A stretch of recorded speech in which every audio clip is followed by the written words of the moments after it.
Welcome back to part 27 of Bloodborne, and in this part we are investigating the locked and restricted access segment of Yosefka's clinic. Where we have gotten the communion rune. And what does that do? Communion increases the number of blood vials you're allowed to carry. Alright. Hey. From 20 to what? 20 to, well, there are 3 communions. Each communion has its own degree of intensity, so the low-level one increases your max by 1, Tier 2 increases your max by 2, Tier 3 increases your max by 4. Ugh. Honestly, I prefer it to be 5, 7, and 10, honestly. Very unfortunate. I had such high hopes. He's a tad too far away, Cloud. I can't hear him. That's Yosefka. Would you mind leaving us That doesn't mean that I can hear him. Her. Oh. Okay, I can't hear her then. do the saving? But if you refuse to leave, oh well. I've always wanted to try my hand on a hunter. You are unscrupulous. So if we kill Yosefka, does this place actually become safe? Okay, I mean, Yosefka, for all intents and purposes, is not a real threat.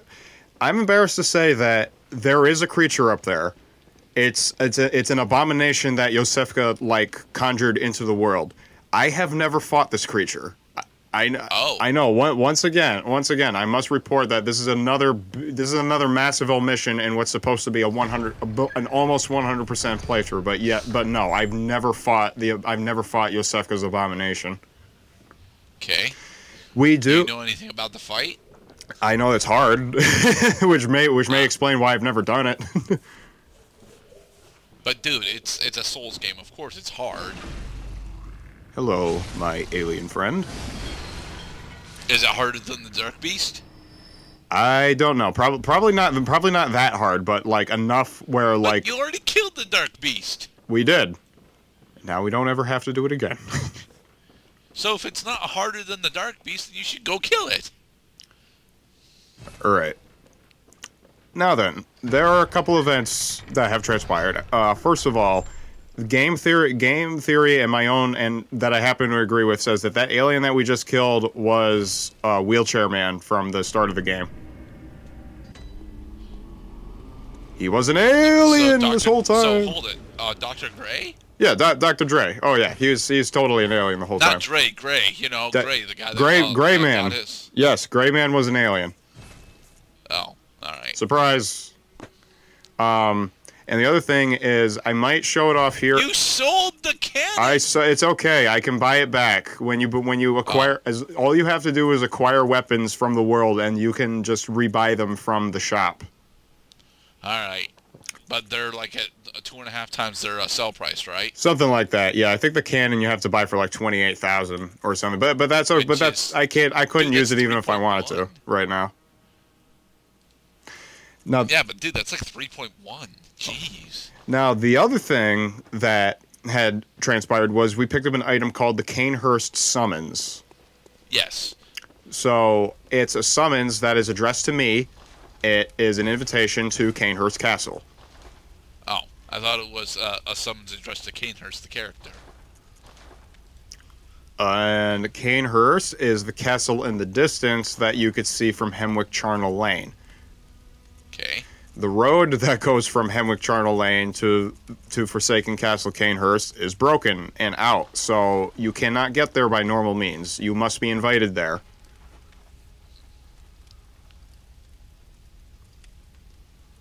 Okay. Has accurate temporary transformation effects, so the Beast Rune allows you to go into the werewolf state. It enhances the werewolf state by some means. I should know exactly what it affects. If it affects your power, your speed, your stamina regen, just what is it? I can't say. It makes it better. All right. Hold on. We're going to do this proper. I'm going to first take some blood and then bow to you. My apologies for slaying you in an earlier part. Bastard.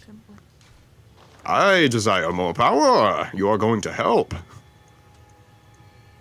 Ooh, why are you staring skill so much? You want to balance your strength and your skill because your saw cleaver depends both on your strength and your skill stat for its damage. Okay. Now then, and we're going back to everybody's favorite realm, the labyrinths. No. Yes. Well, at least I have a tangential topic to discuss about while we're here. Yes. All right. Do you think that Morpheus is an enjoyer of chili?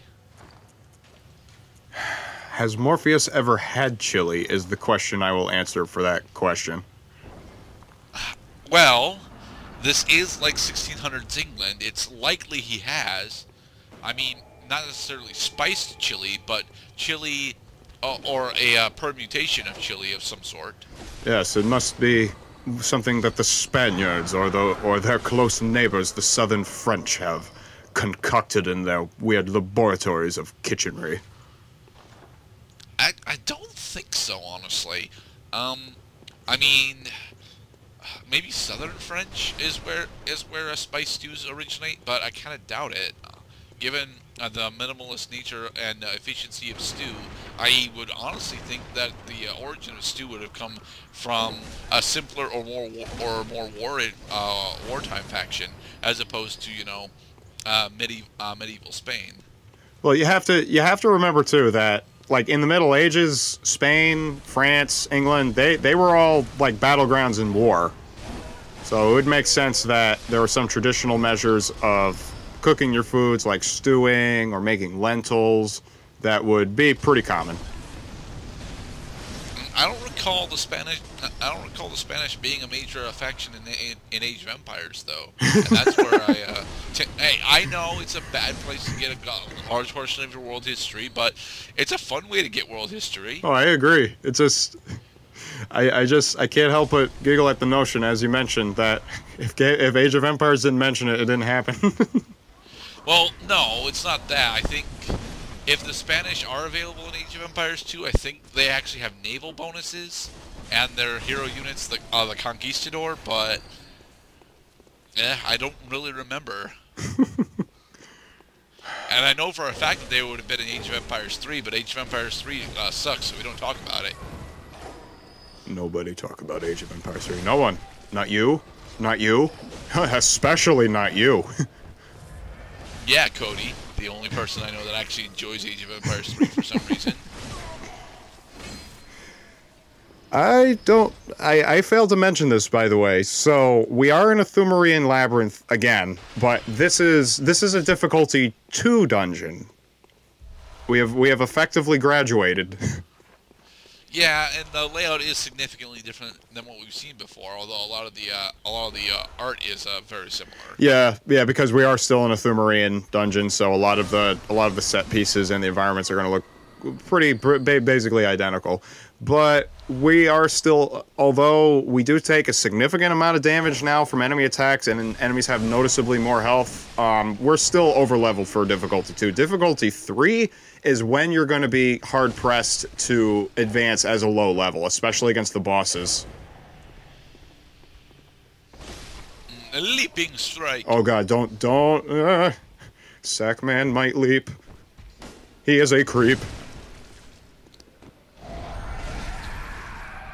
I don't think that the Sackman actually could leap. I mean, his sack is really heavy. He's just dragging his sack everywhere. Here's a treasure chest. Something good, something good, something good, something good, something good. Nah. Just ritual blood. It's necessary, god damn it. But that doesn't mean it's good. No, all it is, it's control is what it is. The ritual blood system allows the game to control your Chalice dungeon progress. The restriction of Chalice dungeons, placing them as a reward for completing Chalice dungeons, also is a measure of control. Plenty of doors. Here's a little tip for navigating the Chalice dungeons. Leave the doors alone as long as you're not exploring the area behind it. So that way... Yeah, because that way when you're backtracking, you can actually tell where you've been and have not been. Precisely. It's a labyrinth. Actually, shining coins also would be a valid way to remember where you have or have not been. All right, now am I actually? I can't see my experience. Am I actually getting decent experience from these kills? Is the question. No. Kind You're of. getting like 3 to 700 a kill. That's not nearly as much. Got, dude, the Vroska servants that you were slaying, you know, just nonchalantly back in the swamp were like 5 or 600. Okay, well, 1400 blood echoes is not bad. Hey, ritual. 1400 is not, but that's just on this guy, and again, he's a sub boss. He's a sub boss. Yeah. We just got ritual blood 3. All right, which allows us to go into the second stage of the Chalice dungeons. The difficulty 3 dungeons. Yes. We've done it. Kind of. Like I said, it's necessary. The game does not let you buy ritual bloods for a very, very long time.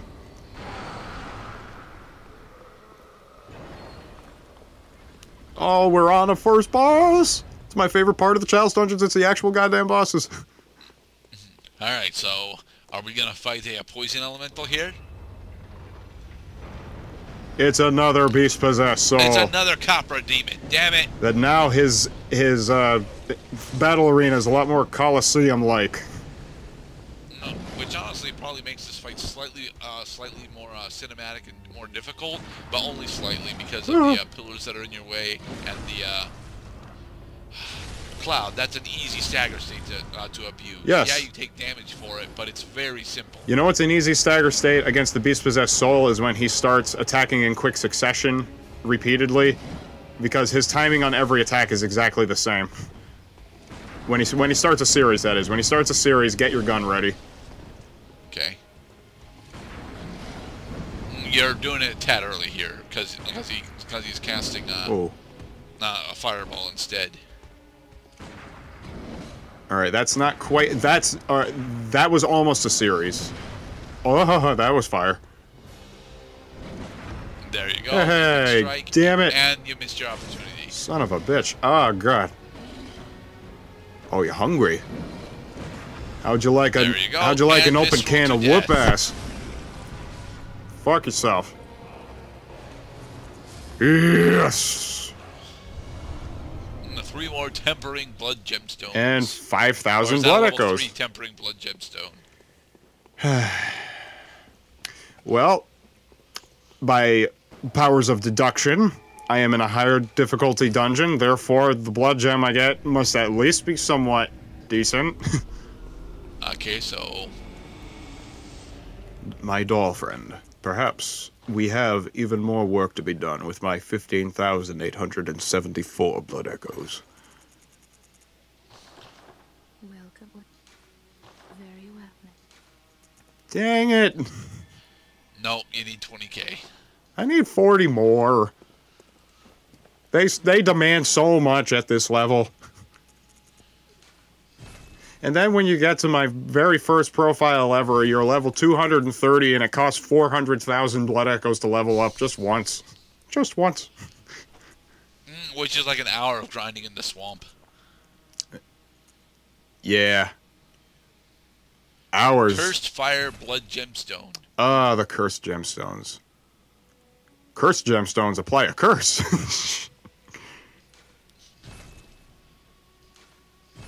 And I'm selling off the non-physical attack plus weapons, which is probably good for game balance sake. You don't want to have just one type of attack be more powerful than the other, because then that's the only attack you're going to be using. But if it's the most effective attack, then you do want to use it just over and over again. But what if it's inconvenient?